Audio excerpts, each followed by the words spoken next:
Alhamdulillahi haqqa hamdi, alhamdulillahi hamdan katsiran tayyiban mubarakan fi nahmaduhu wa nasta'inuhu wa nastaghfiruhu wa nastahdihi wa natubu ilaih wa la na'budu illa iyyahu wa natawakkalu alaih. Allahumma fasalli wa sallim wa barik ala sayyidina wa habibina wa syafi'ina wa maulana Muhammad wa ala alihi wa ala ashabihi wa dzurriyyatihi wa man sara ala nahji wa sanna bi sunnatihi wa ihtada bi hadihi ila yaumil liqa'i rabbih, amma ba'd. Hadratul Afadil, Hadratul Mukarramin, segenap pimpinan dari para stesi, para dokter, para residen, dan seluruh hadirin hadirat yang bergabung pada kesempatan sore hari ini di kajian sirah sahabat kita, memasuki bagian ketiga dari pembicaraan tentang Sayyidina Umar bin Khattab radhiyallahu anhu. Kemarin di pertemuan pertama kita sudah membahas tentang keutamaan Sayyidina Umar dan sekelumit kisah Sayyidina Umar bin Khattab sampai beliau masuk Islam. Kemudian di pertemuan kedua kita sudah membahas bagaimana hijrahnya Sayyidina Umar bin Khattab dan bagaimana kehidupan awal beliau di kota Madinatul Munawwarah mendampingi Rasulullah sallallahu alaihi wasallam. Wabil khusus kita membahas sampai kejadian yang sangat fenomenal di perang Uhud. Sayyidina Umar bin Khattab adalah seorang yang kemudian memiliki watak yang sangat kuat, pribadian yang keras dan tegas, dan kita melihat bagaimana Islam dipersaksikan oleh Sayyidina Abdullah ibnu Mas'ud, diperkuat oleh Allah Subhanahu wa taala dengan masuk Islamnya Sayyidina Umar bin Khattab. Demikianlah di Madinah Sayyidina Umar bin Khattab menjaga izzah Islam, menjaga izzah kaum muslimin, dan juga terus-menerus mendampingi Rasulullah SAW dan juga Sayyidina Abu Bakar As-Siddiq, seakan-akan keduanya adalah wazir bagi Rasulullah SAW. Ketika Sayyidina Umar meninggal nantinya, Sayyidina Ali bin Abi Thalib pernah sampai menyampaikan, tidak ada orang yang lebih aku cemburui kedudukannya di sisi Allah dan Rasulnya SAW daripada dirimu. Ini ungkapan tentang Sayyidina Umar bin Khattab. Kata Sayyidina Ali, karena terlalu sering aku mendengar Rasulullah SAW bersabda, dakhaltu ma'a Abi Bakrin wa Umar. Aku masuk bersama Abu Bakar dan Umar. Wa kharajtu ma'a Abi Bakrin wa Umar. Aku keluar bersama Abu Bakar dan Umar. Dhahabtu ma'a Abi Bakrin wa Umar. Aku berangkat bersama Abu Bakar dan Umar. Ji'tu ma'a Abi Bakrin wa Umar. Aku datang bersama Abu Bakar dan Umar. Ini menunjukkan betapa dekatnya hubungan antara Rasulullah SAW dengan Sayyidina Abu Bakar dan Sayyidina Umar sepanjang hidup mereka.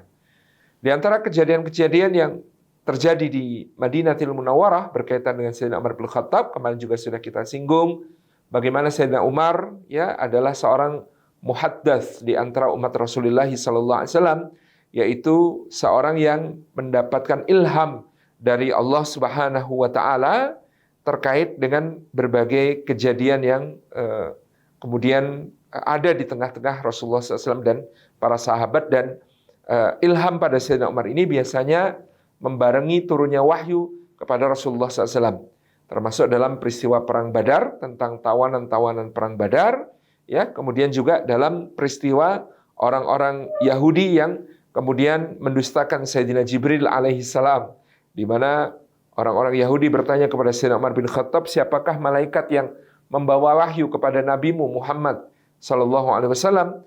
Maka Sayyidina Umar menjawab, dia adalah Jibril alaihissalam. Kemudian orang-orang Yahudi itu berkata, oh demikian rupanya, bagi kami malaikat Jibril adalah malaikat yang jahat, sedangkan yang membawa wahyu untuk kami adalah malaikat yang baik yang bernama Mikail. Kemudian Sayyidina Umar langsung mengatakan, man kana aduwwan lillahi wa rasulihi, siapa yang menjadi musuh bagi Allah dan Rasulnya, wa Jibril wa Mikail, dan dia pasti juga menjadi musuhnya Jibril, musuhnya Mikail, dan musuhnya orang beriman kesemuanya. Jadi kalian ngaku-ngaku mengklaim malaikat kalian Mikail dan kalian memusuhi Jibril, padahal Jibril dan Mikail semuanya adalah malaikat-malaikat yang tunduk kepada Allah Subhanahu wa taala, yang tidak ada perbedaan di antara mereka dalam ketundukannya kepada Allah Subhanahu wa taala antara Jibril dan Mikail alaihi wassalam. Sehingga ayat turun tentang hal ini, tentang permusuhan orang-orang Yahudi kepada Allah, Rasulnya, dan orang-orang beriman, yang juga berarti menjadi musuh bagi Jibril, Mikail, dan malaikat kesemuanya seluruh penghuni langit. Ini yang menjadi sifat muhaddas dari Sayyidina Umar bin Khattab. Kemudian ada seorang munafik di antara anak buah Abdullah bin Ubay bin Salul yang kemudian dia berselisih dengan seorang Yahudi. Jadi ada orang munafik berselisih dengan seorang Yahudi. Kemudian si munafik ini mengatakan kepada si Yahudi, apakah engkau rela kalau kita bertahkim kepada Rasulullah Muhammad sallallahu alaihi wasallam? Ya. Kata si Yahudi, tentu aku rela kalau kita mengambil sebagai hakim kita adalah Rasulullah Muhammad SAW. Dia pasti akan bertindak adil. Ini kata si Yahudi yang kemudian meyakini Rasulullah SAW akan memutuskan perkara di antara mereka dengan adil. Maka jadilah mereka berdua menghadap kepada Nabi SAW dan mengadukan urusannya. Lalu Nabi SAW ternyata setelah menimbang dengan bijaksana apa yang ada di antara kedua orang ini, antara si munafik dengan si Yahudi, beliau memenangkan urusan si Yahudi. Beliau menetapkan bahwa si munafik inilah yang bersalah dan si Yahudi yang benar. Nah, ternyata ketika mereka pulang, si munafik ini belum terima atas keputusan Rasulullah SAW.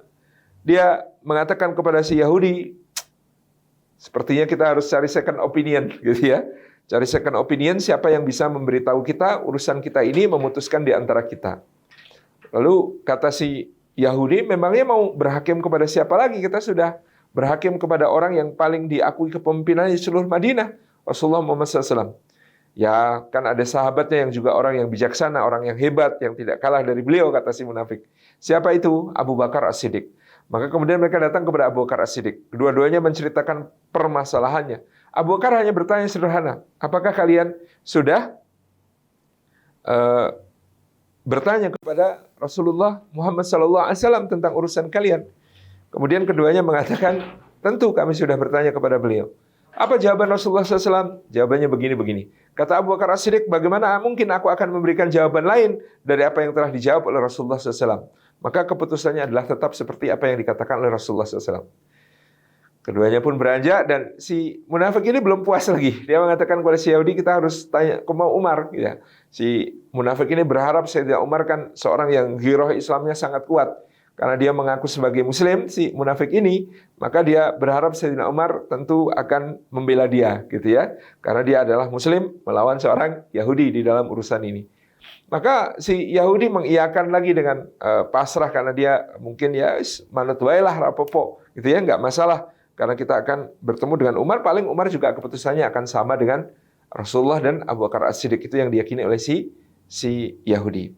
Maka datanglah mereka kepada Sayyidina Umar bin Khattab radhiyallahu anhu, kemudian mereka pun ya mengadukan urusannya. Sayyidina Umar juga bertanya, bagaimana kalian ini, apakah sudah bertanya kepada Rasulullah SAW? Gitu. Maka mereka mengatakan, ya tentu sudah bertanya. Keputusannya bagaimana? Begini. Ya sudah, itu keputusannya, kata Umar. Tapi kami ingin mendengar pendapatmu, kata si munafik. Maka Sayyidina Umar pun memukul si munafik ini sampai terjengkang dan terluka. Kemudian Umar berkata, ya demi Allah kamu ini orang yang tidak beriman, ya, sampai kamu menjadikan Rasulullah SAW sebagai hakim di antara urusanmu ini dan kamu ridha dengan keputusannya. Celaka kamu, gitu ya. Kemudian turunlah ayat Allah Subhanahu wa taala, "Fala wa rabbika la yu'minuna hatta yuhaqqimuka fima syajara bainahum." Maka demi Rabbmu mereka itu tidak dianggap beriman. Demi Rabbmu mereka itu tidak sempurna imannya sampai menjadikan engkau hakim dalam perkara-perkara yang ada di antara mereka, dan mereka wala tajidu fi qulubihim kharajan mimma qadaita, dan tidak kamu dapat di dalam hati mereka ada keberatan dalam apa yang kamu putuskan, dan mereka ya menerima dengan lapang dada. Nah, jadi ini muhaddasnya Sayyidina Umar lagi-lagi bahwasanya kemudian apa yang beliau katakan dibenarkan oleh Allah Subhanahu wa taala dari langit. Dalam riwayat lain bahkan dikatakan Sayyidina Umar ya memukul orang itu sampai meninggal dunia, tetapi sebagai gantinya, Masya Allah Tabarakar Rahman, Allah memberikan hidayah kepada orang Yahudi itu yang kemudian bersyahadat karena dia melihat bagaimana keadilan Islam mengadili perkara-perkara yang ada bahkan kepada seorang Yahudi seperti dia. Dia melihat Rasulullah begitu adil, dia melihat Sayyidina Abu Bakar yang adil, dia melihat Sayyidina Umar bin Khattab radhiyallahu anhu yang adil, sehingga dia pun kemudian menjadi memilih untuk masuk Islam, si Yahudi ini. Jadi inilah ya watak Sayyidina Umar bin Khattab yang luar biasa, yang kemudian dengannya dia membela Islam dan membela kaum muslimin, membela Rasulullah sallallahu alaihi wasallam dan membela kebenaran dengan tanpa pandang bulu. Nah, hadirin hadirat yang dimuliakan oleh Allah Subhanahu wa taala, Sayyidina Umar bin Khattab radhiyallahu anhu juga sangat keras di dalam memberikan pembelaan kepada keluarga Nabi sallallahu alaihi wasallam. Misalnya dalam kasus hadisul ifk atau berita dusta yang menimpa ibunda kita Aisyah radhiyallahu anha yang pernah kita ceritakan dalam pembicaraan tentang Sayyidina Abu Bakar As-Siddiq radhiyallahu anhu. Bagaimana kemudian Sayyidina Umar bin Khattab dipuji dari langit karena ketika kabar berita yang dusta itu yang menyebutkan ibunda kita Aisyah gara-gara ketinggalan, lalu ketinggalan oleh rombongan karena mencari kalungnya yang hilang, lalu disusulkan oleh Sofwan bin Al-Mu'attal, seorang sahabat yang masih muda. Kemudian orang-orang munafik menebarkan fitnah, kabar berita bohong bahwa ibunda kita Aisyah berselingkuh. Maka begitu mendengar kabar itu, Sayyidina Umar bin Khattab langsung mengatakan, Subhanallah, hadza buhtanun azim. Maha suci Allah, ini adalah kedustaan yang sangat besar. Ya, ini yang dipuji pertama-tama oleh Allah Subhanahu wa taala dalam Al-Qur'an adalah orang-orang yang seperti Sayyidina Umar bin Khattab begitu mendengar kabar tentang apa yang dihembuskan oleh orang-orang munafikin, beliau langsung mengatakan, Subhanallah, hadza buhtanun azim. Maha suci Allah, ini adalah sebuah kedustaan yang sangat besar. Sebagaimana nanti Allah memuji golongan kedua dari kaum mukminin yang Allah sebut berprasangka baik kepada diri mereka sendiri karena mereka mencerminkan apa yang terjadi pada diri mereka, seperti Abu Ayyub dan Ummu Ayyub Al-Ansariyah radhiyallahu anhuma, di mana Abu Ayyub berkata kepada Ummu Ayyub, kalau engkau wahai Ummu Ayyub menjadi Aisyah, apakah peristiwa itu akan terjadi? Ummu Ayyub mengatakan, Subhanallah, ya sejelek-jeleknya aku wahai suamiku, yang namanya zina adalah perbuatan yang keji dan menjijikkan bagiku, maka demi Allah aku tidak terfikir sama sekali tentang hal itu. Maka suaminya mengatakan, maka lebih tidak mungkin lagi Aisyah melakukan hal yang sedemikian, karena Aisyah lebih mulia daripada dirimu. Demikian pula ketika Ummu Ayyub mengatakan, dan engkau wahai suamiku, kalau engkau menjadi Sofwan, apakah mungkin peristiwa itu terjadi? Maka sang suami, Abu Ayyub Al-Ansari mengatakan, demi Allah wahai istriku, tidak pernah terbersit terbayang dalam benakku untuk mengkhianati Rasulullah SAW, apalagi menodai keluarganya. Ya, maka itu tidak mungkin. Maka istrinya mengatakan, apalagi Sofwan lebih tidak mungkin lagi sebab dia lebih baik daripada dirimu. Inilah Sayyidina Umar bin Khattab yang senantiasa menjadi seorang yang begitu kokohnya di dalam mempertahankan kemuliaan kaum muslimin, kemuliaan Rasulullah SAW dan juga keluarganya. Sehingga ketika kemudian kita melihat ada kasus yang terjadi, kita melihat watak Sayyidina Umar yang keras, sekaligus dengan kasih sayang dan cinta Rasulullah kepada umat yang begitu besar, ditampilkan oleh Allah Subhanahu wa taala sebagai kemuliaan bagi masing-masingnya. Pada waktu itu peristiwanya adalah adanya satu provokasi yang dilakukan oleh Abdullah bin Ubay bin Salul di dalam satu peristiwa perjalanan bersama Rasulullah SAW, di mana kemudian ada seorang Ansar dan seorang Muhajirin yang berebut mengambil air dari satu mata air, sehingga kemudian mereka sempat cekcok mulut dengan suara keras. Yang ini kemudian ditangkap oleh Abdullah bin Ubay bin Salul dengan mengatakan, orang-orang Quraisy ini betul-betul jalabib, betul-betul orang-orang hina yang tidak tahu malu. Ya, mereka ini seperti ungkapan beri makanlah anjingmu, sampai ketika mereka besar mereka akan menggigitmu. Jadi dianggapnya para muhajirin itu sebagai anjing-anjing yang diberi makan oleh orang-orang Ansar, lalu ketika kemudian mereka sudah kuat, maka mereka akan menggigit. Sayyidina Umar mengatakan, janganlah kalian ikuti seruan-seruan jahiliyah, wahai muhajirin dan Ansar, bersatulah karena bersama kita ada Rasulullah sallallahu alaihi wasallam. Itu yang selalu ditekankan oleh Sayyidina Umar bin Khattab. Kemudian Abdullah bin Ubay bin Salul tidak berhenti sampai di situ. Bagaimana kemudian dia mengatakan la tunfiqu ala man 'inda Rasulillah hatta yang faddu. Ya kita itu kalau bisa nggak usah ngasih banyak-banyak lah kepada muhajirin, orang-orang di dekat Nabi SAW itu, biar mereka nanti balik ke Mekah lah, biar nggak betah di Madinah gitu ya. Itu yang diserukan oleh Abdullah bin Ubay bin Salul. Dan tokoh-tokoh Ansar kemudian menepisnya ya. Kemudian Sayyidina Umar bin Khattab berdiri bersama mereka untuk membela kehormatan orang-orang muhajirin. Demikian pula di dalam satu perjalanan ya, ketika kemudian ya Abdullah bin Ubay bin Salul mengatakan la irja'na ilal Madinah la yukhrijanna al-a'azzu minhal adal. Nanti kalau kita kembali ke Madinah, maka orang mulia yang dia maksud adalah dirinya akan mengeluarkan orang hina dari kota tersebut. Yang dia maksud dengan al-adal, orang yang lebih hina adalah Rasulullah sallallahu alaihi wasallam. Maka pada saat itu tersiar kabar bahwa ya Rasulullah SAW ya berniat untuk membunuh Abdullah bin Ubay bin Salul. Sehingga mendekatlah beberapa tokoh Ansar. Di antara mereka adalah sahabat Ubadah bin As-Samit radhiyallahu anhu, yang kemudian bertanya kepada Nabi SAW, wahai Rasulullah, apakah benar engkau hendak membunuh Abdullah bin Ubay bin Salul ya Rasulullah, karena semua hal yang telah dia lakukan selama ini. Jadi dia yang memfitnah ibunda kita Aisyah, dia yang mengatakan memprovokasi orang-orang Ansar agar tidak berinfak kepada orang-orang muhajirin, dia yang memberikan provokasi sehingga terjadi percekcokan antara orang-orang muhajirin dengan orang Ansar, ya. Dia yang membuat nyaris perang Bu'ats berkobar kembali antara Aus dan Khazraj gara-gara kasus ibunda kita Aisyah radhiyallahu anha, ya. Dia yang membangun Masjid Dirar, ya, sehingga kemudian memecah belah jamaah kaum muslimin gitu.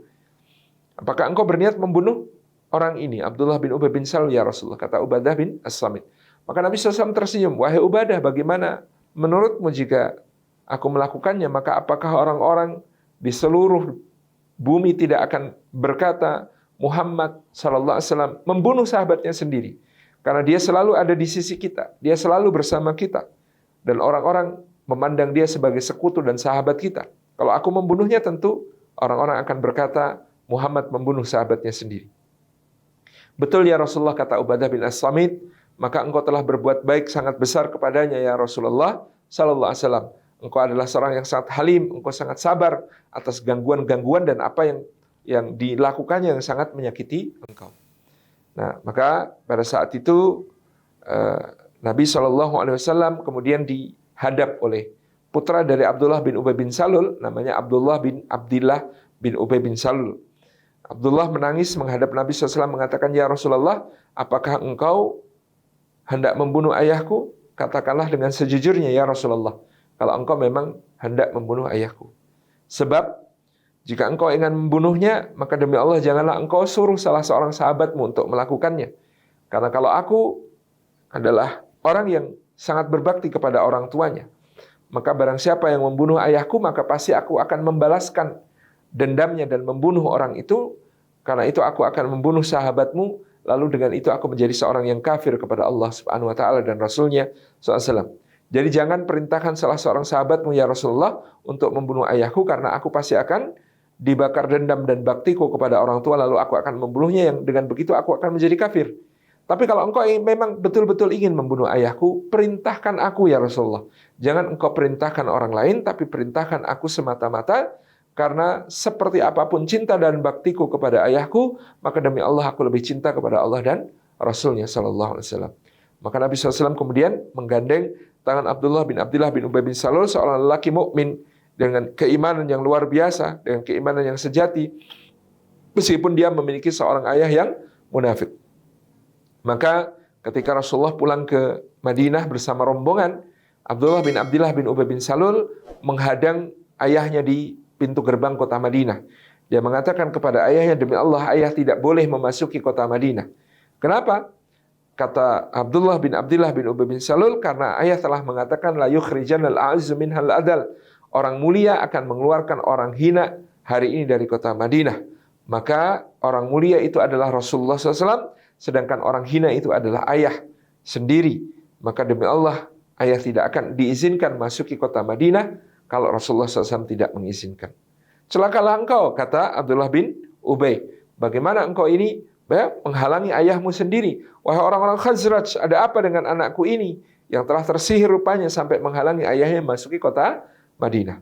Rasulullah SAW pun muncul dan kemudian berkata kepada Abdullah bin Ubay bin Salul, wahai Abdullah, apa yang kau lakukan? Jangan halang-halangi ayahmu untuk memasuki kota Madinah, karena ini adalah rumahnya dan karena ini adalah rumah kita semuanya. Maka Abdullah bin Ubay bin Salul pun diizinkan masuk kota Madinah oleh anaknya karena Rasulullah telah memberikan izin. Tetapi ini tentu menambah semakin sakit hatinya Abdullah bin Ubay bin Salul atas apa yang kemudian dia alami dalam peristiwa tersebut yang sangat mempermalukannya.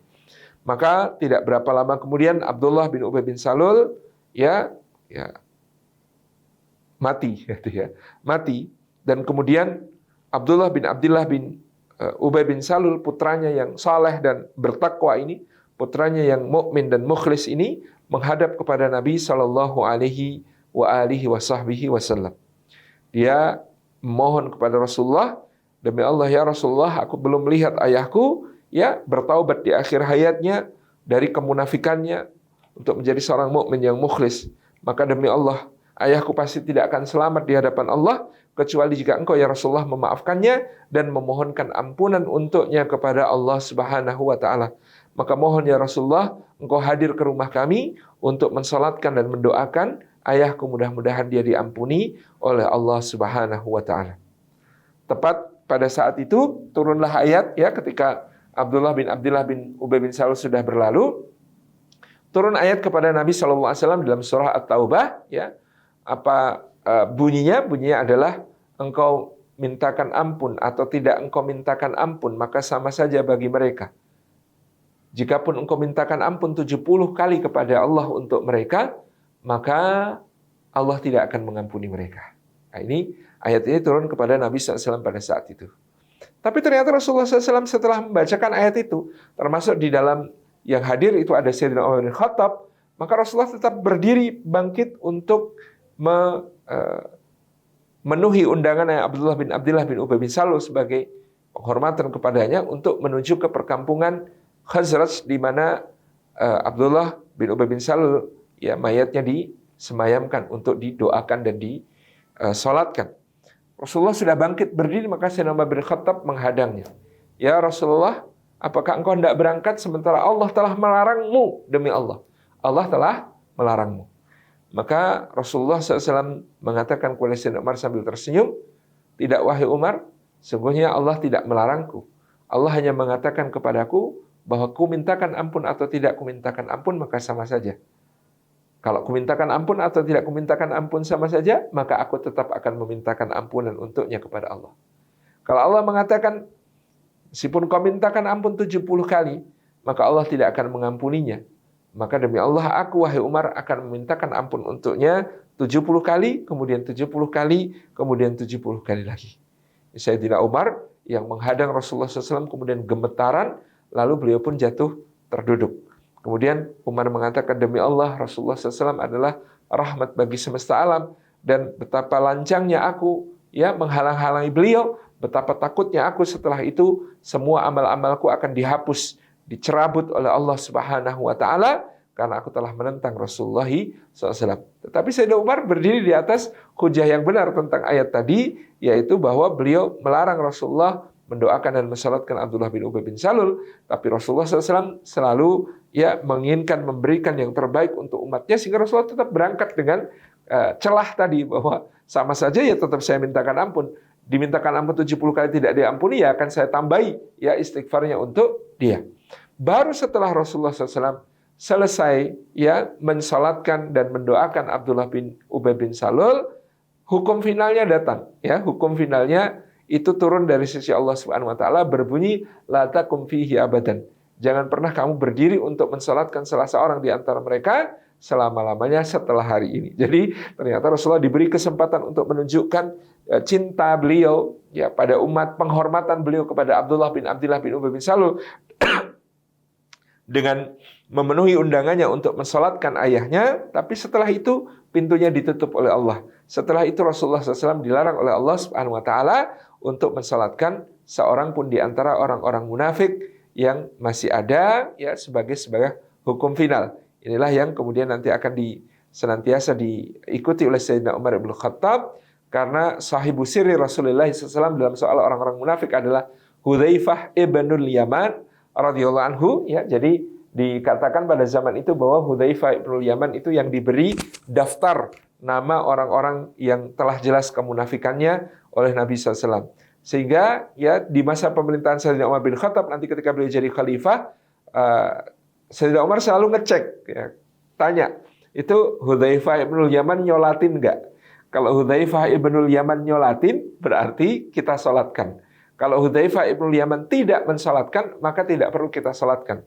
Karena Sayyidina Umar khawatir orang yang tidak disolatkan Hudzaifah ibnul Yaman berarti adalah orang yang ada dalam daftar orang-orang munafik yang telah diberikan Rasulullah SAW kepada Hudzaifah. Maka Hudzaifah ibnul Yaman juga satu hari pernah ditodong sama Sayyidina Umar bin Khattab. Wahai Hudzaifah, demi Allah, katakan kepadaku, apakah namaku ada dalam daftar orang-orang munafik yang disampaikan Rasulullah SAW kepadamu? Gitu ya. Hudzaifah ibnul Yaman mengatakan, demi Allah, wahai Amirul Mukminin, aku telah bersumpah kepada Rasulullah SAW untuk tidak menyampaikan apapun tentang daftar ini kepada siapapun. Aku tidak akan pernah membuka nama-namanya dan aku tidak akan melayani pertanyaan orang yang bertanya tentang mereka. Jadi bahkan Sayyidina Umar pun karena saking takutnya, saking khawatirnya, dia termasuk orang-orang munafik, ya, termasuk orang-orang yang ada dalam daftar orang-orang munafik yang dipegang oleh Hudzaifah ibnul Yaman, dia pernah ya menodong Hudzaifah ibnul Yaman untuk mengatakan apakah dia termasuk orang munafik. Tapi Hudzaifah ibnul Yaman, sahibu sirri Rasulullah SAW, memang betul-betul seorang pemegang rahasia yang luar biasa, sehingga Hudzaifah ibnul Yaman itu tidak mau membuka lisannya sama sekali tentang daftar orang-orang munafik itu, hatta kepada Sayyidina Umar bin Khattab radhiyallahu anhu. Tentu nantinya Hudzaifah akan mengatakan, tentu andai boleh aku mengatakan kepada engkau ya Amirul Mukminin, ya memang engkau sama sekali tidak akan termasuk di antara orang-orang yang ada dalam daftar yang aku pegang tentang orang-orang munafik yang diserahkan Rasulullah SAW kepadaku. Jadi inilah ya sifat Sayyidina Umar bin Khattab yang selalu mencurigai dirinya sendiri, khawatir tentang dirinya sendiri, takut bahwa dia akan termasuk di antara orang-orang yang munafik. Salah satu peristiwa yang lain yang sangat luar biasa yang terjadi ya tentang Sayyidina Umar bin Khattab pada saat itu di dalam peristiwa yang disebut sebagai Sulhul Hudaybiyah atau Perjanjian Hudaybiyah. Ya, pada saat itu kan kemudian Sayyidina Umar bin Khattab yang jadi utusan yang semula dipilih Rasulullah SAW untuk ya, menegosiasikan manasik yang hendak dilakukan Rasulullah dan para sahabat yang sudah datang jauh-jauh bersama 1.500 sahabat dari Madinatul Munawwarah dengan memakai pakaian ihram.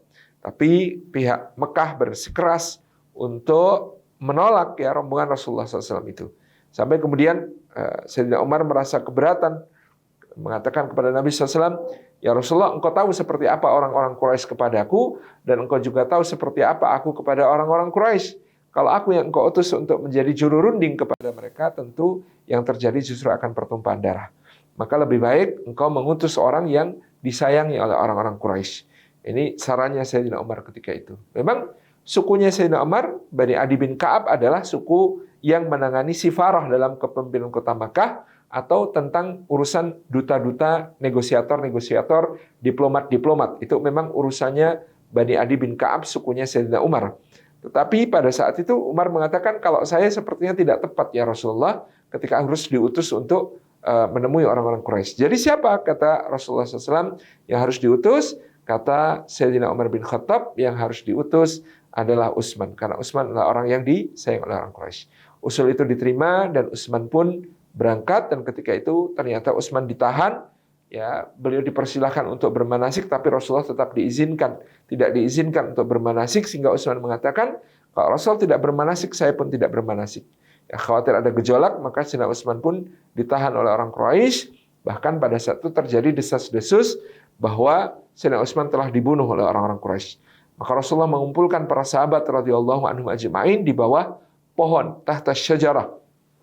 Kemudian beliau mengulurkan tangannya dan mengatakan sebuah bai'ah, ya, menyampaikan agar semua sahabat membaiat kepada beliau SAW untuk tidak lari dari medan peperangan apapun yang terjadi. Dan pada saat itu beliau mewakili Sayyidina Utsman dengan tangannya yang sebelah kiri. Ini adalah tangannya Utsman. Kemudian beliau meminta semuanya berbaiat untuk teguh istiqomah dan tidak lari apapun yang terjadi. Inilah yang disebut sebagai peristiwa bai'atur ridwan.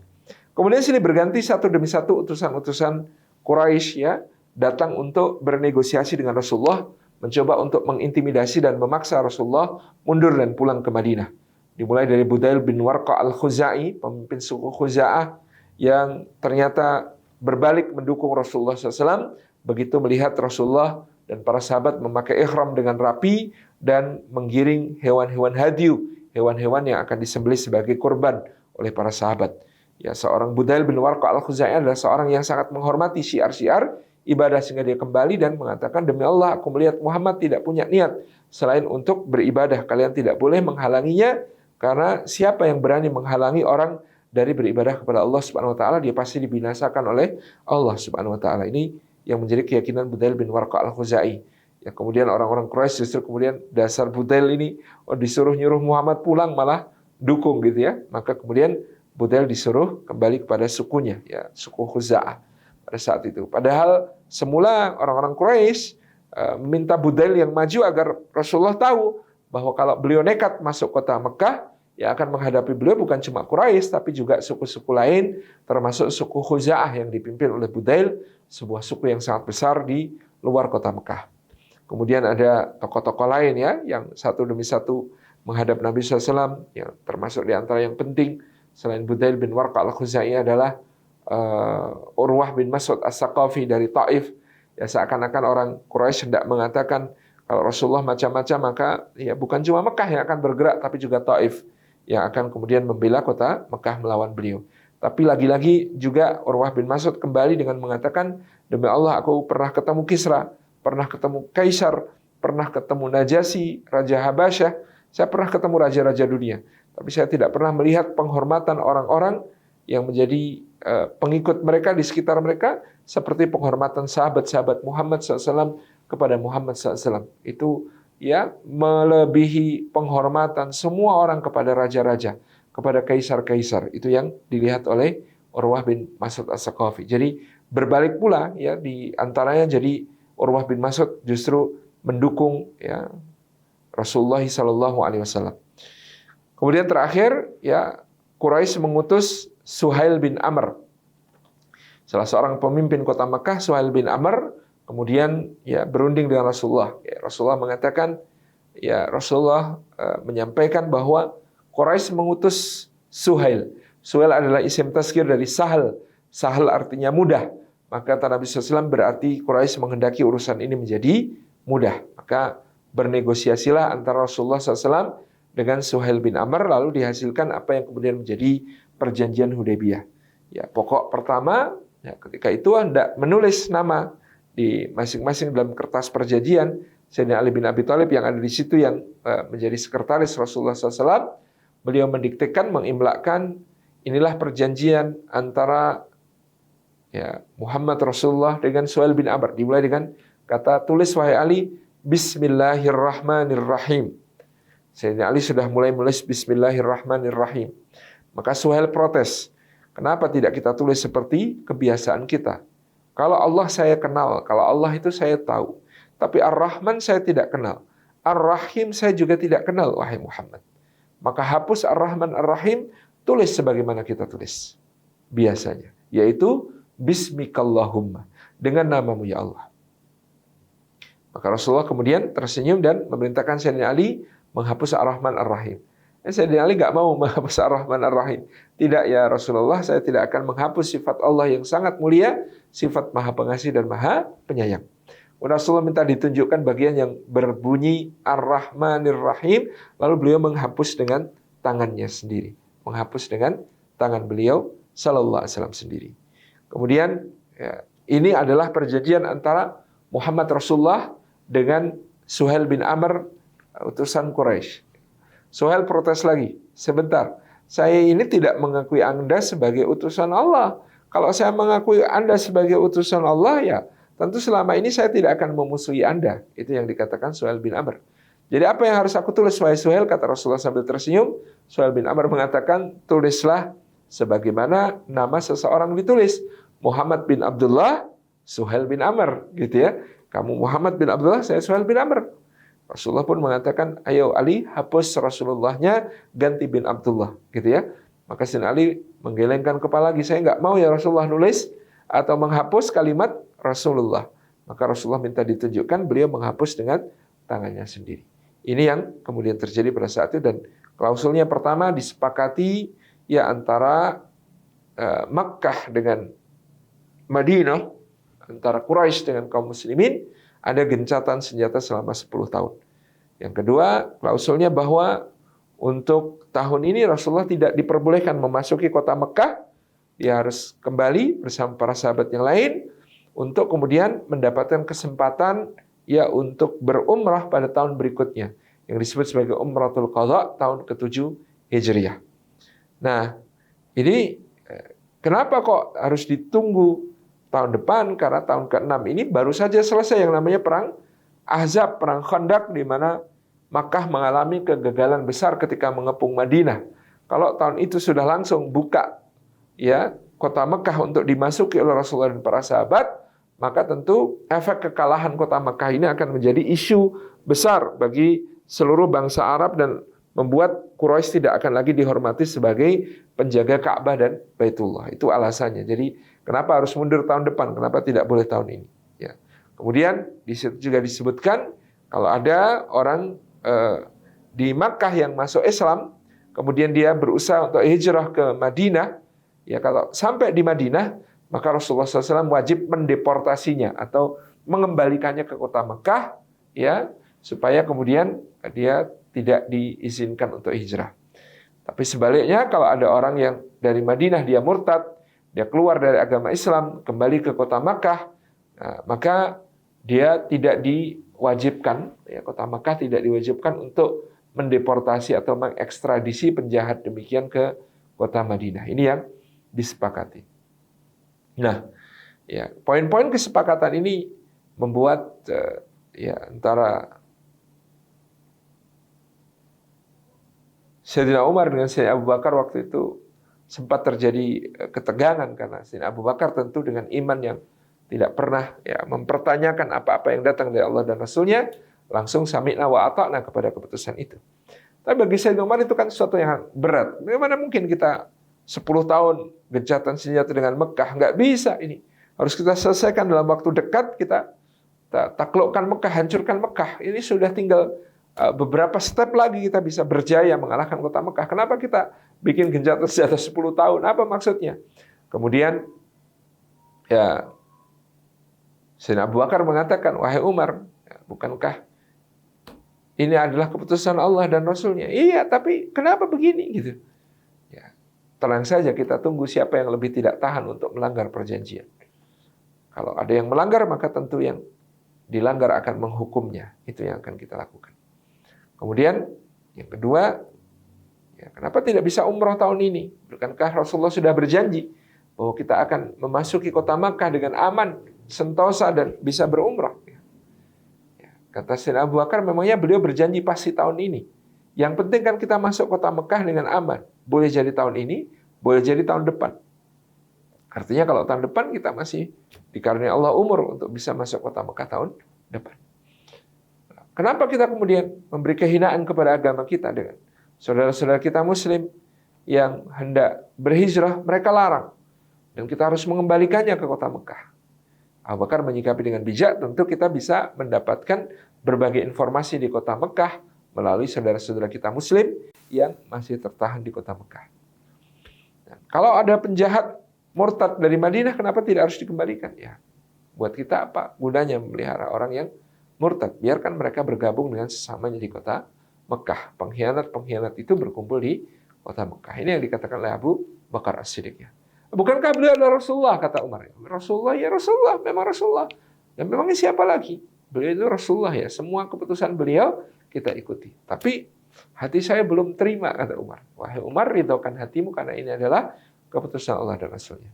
Dan tentu mayoritas sahabat pada saat itu mengikuti apa yang menjadi pendapatnya Sayyidina Umar bin Khattab, karena memang sangat sulit menerima kenyataan pahit. Mereka sudah jauh-jauh, sudah berangkat, sudah membawa berbagai perlengkapan ibadah, dan tidak jadi masuk kota Mekah. Ini sesuatu yang sangat memukul hati mereka, menyakitkan hati mereka. Tapi kejadian yang lebih berat pada saat itu adalah ketika perjanjian itu ditandatangani, muncullah Abu Jandal bin Suhail bin Amr. Abu Jandal bin Suhail bin Amr adalah putra dari Suhail bin Amr yang sudah masuk Islam. Selama ini dia disekap oleh kaumnya dan tidak diizinkan untuk berhijrah. Hari itu dia mendapat kesempatan untuk bisa keluar dari kota Makkah dan menjumpai Rasulullah SAW di Hudaybiyah. Qadarullah wa masya'a fa'al. Pada saat itu, ya, Abu Jandal ya datang hendak bergabung dengan Rasulullah, tapi ayahnya kemudian langsung mengatakan, wahai Muhammad, orang inilah, yakni Abu Jandal, putranya sendiri, yang aku tuntut kepadamu untuk diperlakukan sesuai isi perjanjian. Yaitu kalau dia mau hijrah ke Madinah, maka dia harus dikembalikan ke kota Makkah kepada keluarganya, yaitu aku sebagai walinya. Ini yang kemudian menjadikan Abu Jandal ya mengalami nasib yang sangat berat pada saat itu. Dia harus kembali lagi ke kota Makkah dan kemudian diikat oleh ayahnya sendiri, ya ditawan oleh ayah sendiri. Pada waktu itu Sayyidina Umar bin Khattab ini sudah ya saking gemesnya, tapi tidak ingin melanggar perjanjian. Sayyidina Umar itu nempel-nempel mendekat kepada Abu Jandal. Abu Jandal, kalau kamu memang laki yang teguh dengan keimananmu, ini pedangku, ambil, pakai untuk lawan ayahmu. Jadi Sayyidina Umar itu ya menawarkan pedangnya untuk dipakai oleh Abu Jandal untuk melawan kehendak ayahnya. Tapi Abu Jandal memilih untuk menyerah dan kembali ke kota Makkah. Ini karena memang Abu Jandal itu diceritakan dalam sirah seorang yang tidak tegaan, ya, seorang yang sangat lembut hatinya, seorang yang kemudian juga sangat menghormati ayahnya sehingga dia tidak mau untuk menggunakan kesempatan untuk melawan yang akan terjadi pertumpahan darah ketika kemudian dia menerima tawaran pedangnya Sayyidina Umar bin Khattab pada saat itu. Ini yang terjadi di Hudaybiyah pada saat itu. Nah, hadirin hadirat yang dimuliakan oleh Allah Subhanahu wa taala, inilah peran Sayyidina Umar yang luar biasa pada saat itu dan diikuti oleh para sahabat yang lain, sehingga ketika Rasulullah SAW itu memerintahkan untuk ya melaksanakan manasik, disempurnakan sampai tahallul di Hudaybiyah, tidak perlu masuk kota Mekah, tidak perlu kemudian bertawaf dan bersa'i, tapi beliau memerintahkan agar langsung semuanya bertahallul, mencukur rambutnya, dan kemudian semuanya menyembelih hewan hadiunya, menyembelih hewan kurbannya. Maka para sahabat tidak ada yang mau mentaati beliau. Waktu itu beliau sudah perintahkan 3 kali, tidak satu pun sahabat bergerak, mereka semuanya menundukkan kepala, gitu ya. Sampai Rasulullah kemudian ya agak marah begitu ya, masuk ke dalam kemah beliau, dan di situ ada ibunda kita Ummu Salamah radhiyallahu anha, Ummul Mukminin. Rasulullah ditanya oleh Ummu Salamah, "Kenapa ya Rasulullah engkau marah?" Kemudian Rasulullah mengatakan, "Demi Allah, mereka sudah tidak taat kepada Allah dan Rasulnya. Aku perintahkan mereka untuk mencukur rambut dan aku perintahkan mereka untuk menyembelih hewan kurbannya, tapi mereka tidak ada yang mau melaksanakannya." Maka Ummu Salamah, seorang yang sangat bijaksana, mengatakan kepada Nabi SAW, "Ya Rasulullah, sudah tidak perlu engkau marah lagi, tidak perlu engkau kemudian mengatakan apa-apa lagi kepada mereka, tapi keluarlah, bercukurlah, perlihatkan kepada mereka bahwa engkau bercukur, lalu kemudian sembelihlah hewan hadiumu, niscaya mereka semua akan mengikuti apa yang kau lakukan." Ternyata betul apa yang dikatakan Ummu Salamah radhiyallahu anha. Begitu Rasulullah kemudian bercukur, maka para sahabat pun saling bercukur satu sama lain. Ketika Rasulullah menyembelih hewan hadiunya, maka kemudian para sahabat pun mengikuti apa yang beliau lakukan sallallahu alaihi wasallam. Ini yang terjadi di Hudaybiyah pada saat itu. Nah, Sayyidina Umar bin Khattab radhiyallahu anhu ya kemudian terus mendampingi Nabi SAW dan Sayyidina Abu Bakar As-Siddiq radhiyallahu anhu di dalam perjuangan, dan Sayyidina Umar ya, berulang kali menjadi muhaddatsun, masih terbukti lagi termasuk ketika melaksanakan Hajjatul Wada bersama Nabi sallallahu alaihi wasallam. Beliau Sayyidina Umar melihat ya di bagian makam Ibrahim ini orang-orang tidak berani untuk melaksanakan salat di antara makam Ibrahim dengan Ka'bah Baitullah. Demikian pula di dalam Al-Hijr itu tidak ada orang yang kemudian berani melaksanakan salat di situ. Maka Sayyidina Umar mengusulkan kepada Nabi SAW, "Ya Rasulullah, bagaimana seandainya kita jadikan sebagian dari makam Ibrahim ini sebagai tempat untuk sholat kepada Allah Subhanahu wa taala. Bukankah ini adalah tempat yang utama untuk menegakkan ketaatan kepada Allah Subhanahu wa taala? Belum tertutup ya mulut Sayyidina Umar untuk menyampaikan hal sedemikian, maka turunlah ayat kepada Rasulullah SAW, wattakhidhu min maqami Ibrahim musalla, dan jadikanlah sebagian dari makam Ibrahim itu sebagai tempat untuk sholat. Ini muhaddasnya Sayyidina Umar bin Khattab radhiyallahu anhu yang diperlihatkan kembali oleh Allah Subhanahu wa taala pada saat Hajjatul Wada, di mana kemudian usulnya untuk menjadikan sebagian dari makam Ibrahim sebagai tempat sholat itu dibenarkan oleh langit, diturunkan ayat kepada Rasulullah sallallahu alaihi wasallam. Tibalah saat yang paling memilukan, di mana pada saat itu ya Rasulullah SAW mulai sakit dan para sahabat sudah mulai merasakan bahwa saat perpisahan dengan Nabi SAW itu begitu dekat, dan Rasulullah pada saat itu memerintahkan agar Abu Bakar As-Siddiq radhiyallahu anhu mengimami salat. Ibunda kita Aisyah sempat keberatan karena Abu Bakar orang yang bersuara sangat lirih, ya, hatinya sangat lembut, sangat mudah menangis. Bagaimana dia akan memimpin orang-orang di dalam sholat kalau keadaannya demikian? Kenapa tidak ditunjuk orang lain yang semisal Umar saja? Ya. Rasulullah mengatakan, demi Allah kalian ini ya selalu menentang. Padahal ini adalah yang kemudian menjadi perintah dari Allah dan Rasulnya. Maka kemudian ya pada suatu hari Sayyidina Abu Bakar As-Siddiq terlambat datang karena memang tempat kediaman beliau itu di Shanuh, di kota Madinah, bagian yang agak atas, agak jauh dari Masjid Nabawi. Sehingga karena keterlambatan Sayyidina Abu Bakar itulah, maka orang-orang memaksa Sayyidina Umar bin Khattab untuk memimpin sholat pada saat itu. Maka terdengarlah suara Sayyidina Umar yang menggelegar ya dari bilik Rasulullah SAW yang ada di rumah ibunda kita Aisyah radhiyallahu anha, sehingga kemudian Rasulullah seakan-akan seperti tersengat, ya beliau bangkit dari pembaringan dan mengatakan, demi Allah, bukankah sudah kukatakan Allah dan Rasulnya tidak ridho kecuali pada Abu Bakar? Siapakah orang yang berani mengimami salat itu? Maka disampaikan kepada orang-orang yang sedang di masjid agar Abu Bakar mengimami salat, karena Rasulullah ya tidak berkenan kecuali Abu Bakar yang mengimami salat. Maka Sayyidina Umar bin Khattab segera membatalkan salat dan mundur, dan beliau memarahi orang-orang, demi Allah kalian baru saja hampir-hampir menjadikan aku sebagai orang yang akan dimurkai oleh Allah dan Rasulnya sallallahu alaihi wasallam. Celakalah kalian semua. Itu yang dikatakan oleh Sayyidina Umar pada saat itu, karena beliau didorong-dorong oleh orang-orang supaya mengimami salat berkaitan dengan keterlambatan Sayyidina Abu Bakar As-Siddiq. Jadi ya ini menunjukkan memang pada saat itu Rasulullah SAW secara implisit telah memilih Sayyidina Abu Bakar, menunjuk Sayyidina Abu Bakar As-Siddiq sebagai pengganti beliau, paling tidak dalam urusan mengimami salat, yang itu menjadi lambang bagi mengimami atau memimpin kaum muslimin secara keseluruhan. Ini yang kemudian dilakukan pada saat itu, sehingga juga Sayyidina Umar bin Khattab ini sempat ya takut sekali karena beliau memenuhi keinginan sebagian sahabat untuk mengimami. Ternyata Rasulullah SAW ya marah karena hal tersebut. Kemudian tibalah ya hari yang sangat memilukan di mana Rasulullah SAW itu wafat. Kabar wafatnya Rasulullah ya membuat kota Madinah terasa sangat muram. Pada saat itu, seperti yang kemarin kita ceritakan juga dalam pembicaraan tentang Sayyidina Abu Bakar As-Siddiq, maka Sayyidina Umar bin Khattab menjadi orang yang seperti kehilangan kewarasannya. Beliau berdiri di depan pintu rumah Rasulullah SAW, ya, karena kehilangan yang sangat membuat beliau terguncang, syok, sehingga beliau mencabut pedang dan mengatakan kepada orang-orang yang datang, siapa di antara kalian yang berani bicara bahwa Rasulullah SAW wafat? Demi Allah munafik dia. Demi Allah Rasulullah SAW tidak wafat. Rasulullah SAW hanya menghadap kepada Allah Subhanahu Wa Taala.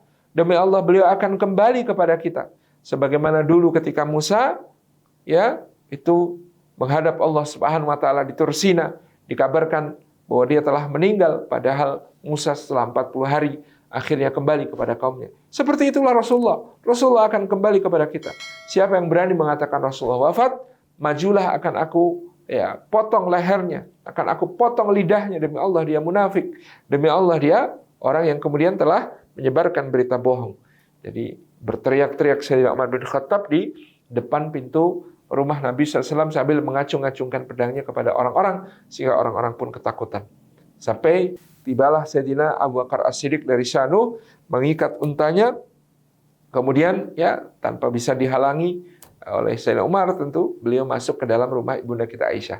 Kalau orang lain nggak bisa masuk rumah ibunda kita Aisyah, tapi kalau Abu Bakar karena adalah bapaknya Aisyah, beliau bisa langsung masuk tanpa minta izin pun, beliau bisa masuk ke dalam rumah ibunda kita Aisyah, kemudian mendapati jenazah Rasulullah Sallallahu Alaihi Wasallam yang telah terbujur dan waktu itu telah diurus ya oleh Sayyidina Abbas dan Sayyidina Ali bin Abi Thalib, di mana Sayyidina Abbas memang sudah mendapat firasat ya tentang wafatnya Rasulullah sejak beberapa hari sebelumnya, dan telah beliau sampaikan kepada keluarga besar Bani Hashim dan Bani Muthalib. Demi Allah, kata Abbas, aku hafal seperti apa wajah orang-orang di antara Bani Hashim dan Bani Muthalib yang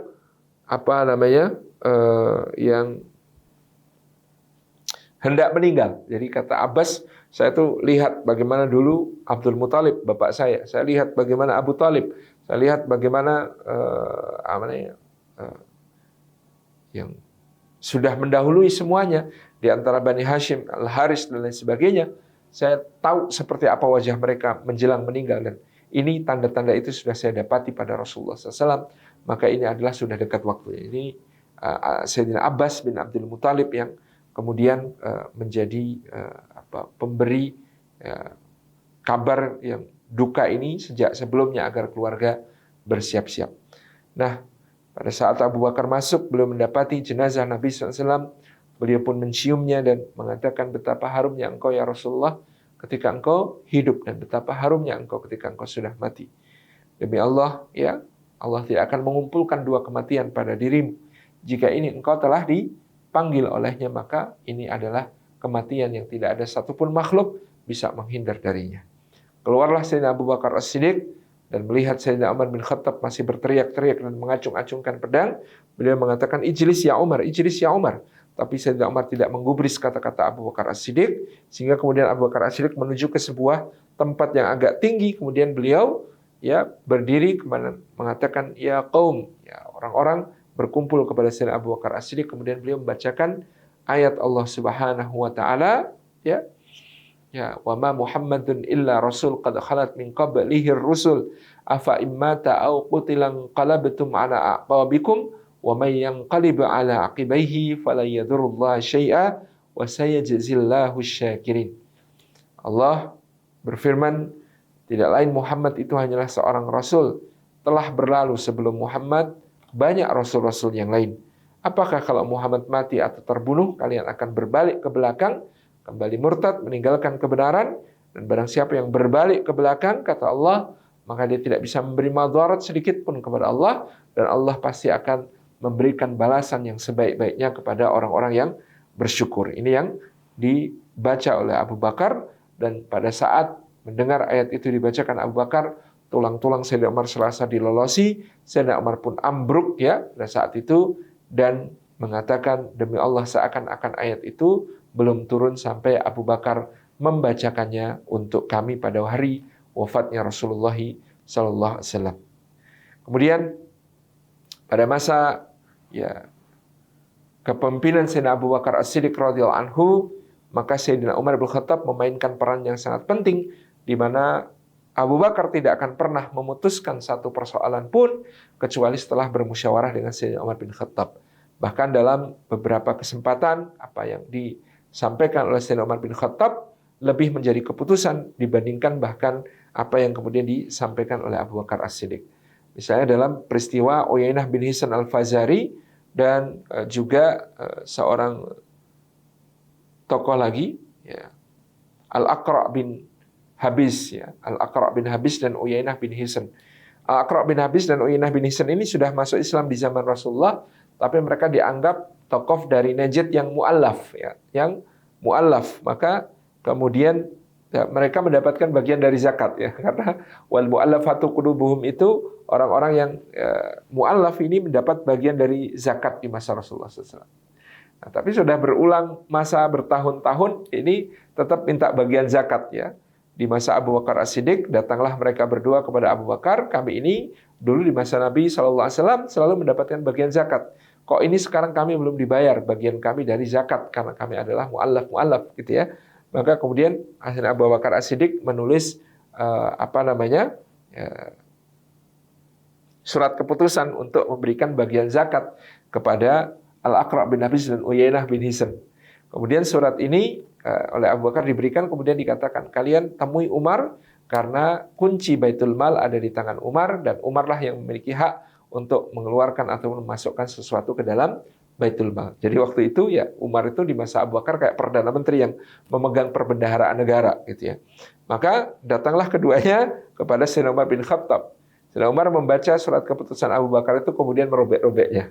Kemudian mengatakan, demi Allah tidak ada lagi bagian dari zakat untuk kalian berdua, karena kalian bukan lagi mu'allaf. Kalian harus sudah menjadi seorang muslim yang sempurna, muslim yang baik. Apa ini? Minta bagian zakat terus gitu ya.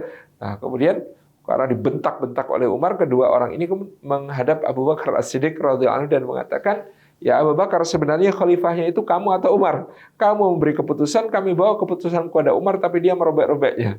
Abu Bakar tertawa terbahak-bahak, dan ini jarang sekali Abu Bakar tertawa terbahak-bahak. Ketika itu kemudian Abu Bakar As-Siddiq mengatakan, Abu Bakar mengatakan, Umar itu bisa jadi khalifah kapanpun dia mau. Jadi apa yang diputuskan Umar juga menjadi keputusanku, gitu kata Abu Bakar.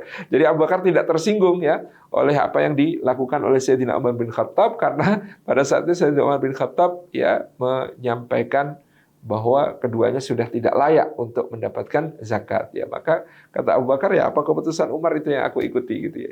Itu menunjukkan betapa pentingnya kedudukan Sayyidina Umar bin Khattab pada saat pemerintahan masa pimpinan Abu Bakar As-Siddiq radhiyallahu anhu. Di antara ya keputusan monumental Sayyidina Abu Bakar yang diambil atas dasar usulan Sayyidina Umar bin Khattab adalah juga pada saat itu bagaimana diusulkan oleh Sayyidina Umar untuk membukukan Al-Quran dalam satu mushaf. Ya, pertimbangannya Sayyidina Umar, beliau mendapat kabar tentang gugur syahidnya para qurra, para ahlul Quran, para huffaz, para penghafal Quran di kalangan sahabat Nabi SAW. Salah satu yang paling memukul Sayyidina Umar adalah kabar gugur syahidnya Sayyidina Salim Maula Abi Hudzaifah, salah seorang maha guru Quran yang ditunjuk Rasulullah, yang bernama Salim Maula Abi Hudzaifah, yang gugur pada peperangan Riddah atau peperangan yang menghadapi Nabi palsu Musailimah Al-Kadzab di Yamamah. Dia gugur bersama mantan tuannya, karena Salim bekas budak. Mantan tuannya adalah Abu Hudzaifah bin Utbah bin Rabi'ah, seorang sahabat mulia yang merupakan putra dari Utbah bin Rabi'ah, yang berarti adalah saudara ipar dari Abu Sufyan bin Harb. Jadi Salim ini gugurnya menjadi pukulan yang sangat menyedihkan bagi Sayyidina Umar, dan dengan wafatnya Salim, Umar segera menghadap Abu Bakar ya, dan menunjukkan daftar nama-nama para sahabat qurra, sahabat-sahabat ahli Quran yang gugur di medan jihad. Beliau mengatakan, aku khawatir wahai Khalifah Rasulullah, kalau dibiarkan maka Al-Quran akan hilang dari kita. Karena orang-orang terpilih kita, para qurra kita banyak yang berguguran di jalan Allah, syahid fi sabilillah karena peperangan-peperangan ini. Padahal kita belum memiliki hufat-hufat yang banyak di antara murid-murid mereka yang akan menggantikan mereka. Abu Bakar As-Siddiq mengatakan, ya Umar, hadhihi bid'atun ma amarna biha Rasulullah sallallahu alaihi wasallam. Wahai Umar, bukankah ini akan menjadi bid'ah karena Rasulullah tidak pernah memerintahkan ini kepada kita? Terus Sayyidina Umar meyakinkan, meskipun Abu Bakar menolak pada saat mengatakan, bukankah Allah berfirman, inna nahnu nazzalna dzikra wa inna lahu lahafidun. Sesungguhnya kamilah yang menurunkan Al-Quran dan kamilah yang pasti akan menjaganya. Maka Sayyidina Umar menggunakan hujjah, Allah menggunakan kata kami. Berarti Allah Subhanahu wa taala mengundang keterlibatan hamba-hambanya untuk ikut menjaga Al-Quran, dan kita akan mendapatkan pahala dari upaya kita untuk menjaga Al-Quran, salah satunya dengan mengumpulkannya dalam satu mushaf.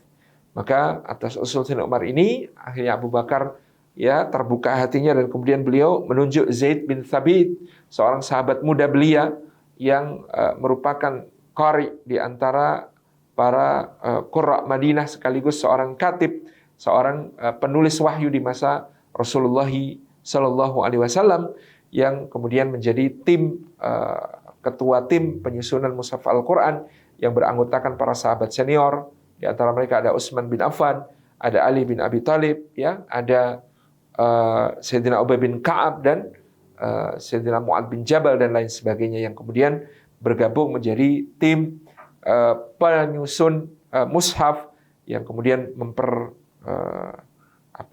mempersyaratkan syarat-syarat yang ketat bagi orang-orang yang hendak menyetorkan hafalannya untuk ditulis sebagai mushaf yang utuh. Demikian pula ya peran Sayyidina Umar dalam ya mencegah Abu Bakar As-Siddiq, ya melarang Abu Bakar As-Siddiq dari mengirimkan pasukan-pasukan ke berbagai wilayah, padahal Madinah sendiri dalam keadaan terancam pada saat itu. Dan Sayyidina Umar ketika itu bersifat lembut kepada orang-orang yang menolak membayar zakat, ya mengatakan mereka cuma menolak membayar zakat asalkan mereka masih sholat. Bukankah mereka masih bisa kita pertahankan sebagai bagian dari umat? Abu Bakar mengatakan, wahai Umar, sungguhnya Allah menyatukan perintah sholat dan perintah zakat dalam Al-Quran, maka demi Allah aku akan memerangi orang yang memisahkan antara sholat dengan zakat. Tapi bukankah kita sekarang lemah? Ada ancamannya Persia, ancamannya Romawi, nabi-nabi palsu, ya, kemudian orang-orang murtad dan lain sebagainya. Ini banyak sekali yang harus kita hadapi. Kalau kita juga memerangi orang-orang yang membayar zakat, akan seperti apa kita ini, gitu ya? Musuhnya terlalu banyak, ya, Khalifah Rasulullah. Tapi Abu Bakar As-Siddiq teguh mengatakan tidak, demi Allah, ini adalah urusan yang besar. Bagaimana mungkin Islam akan kehilangan rukun-rukunnya padahal aku masih hidup, kata Abu Bakar. Kalau kita biarkan mereka untuk ya menolak membayar zakat, maka satu demi satu rukun Islam akan mereka tanggalkan. Hari itu kemudian Abu Bakar menuntun untanya dan bersungut-sungut mengatakan, ya demi Allah, kalau mereka menolak memberikan tali kekang unta yang biasa mereka berikan kepada Rasulullah, menolak memberikannya kepada aku akan perangi mereka sampai mereka kembali kepada ketaatan. Aisyah radhiyallahu anha mengatakan, demi Allah, aku belum pernah melihat Abu Bakar seperti Abu Bakar pada hari itu, di mana kemudian Abu Bakar diteguhkan oleh Allah. Dan Umar mengatakan, demi Allah, aku belum pernah melihat Abu Bakar dengan keteguhan yang seperti itu, bagaimana beliau telah ditetapkan hatinya oleh Allah untuk mempertahankan Islam dengan segala yang ada, jangan sampai kemudian tercerai-berai ikatannya atau rukun-rukunnya.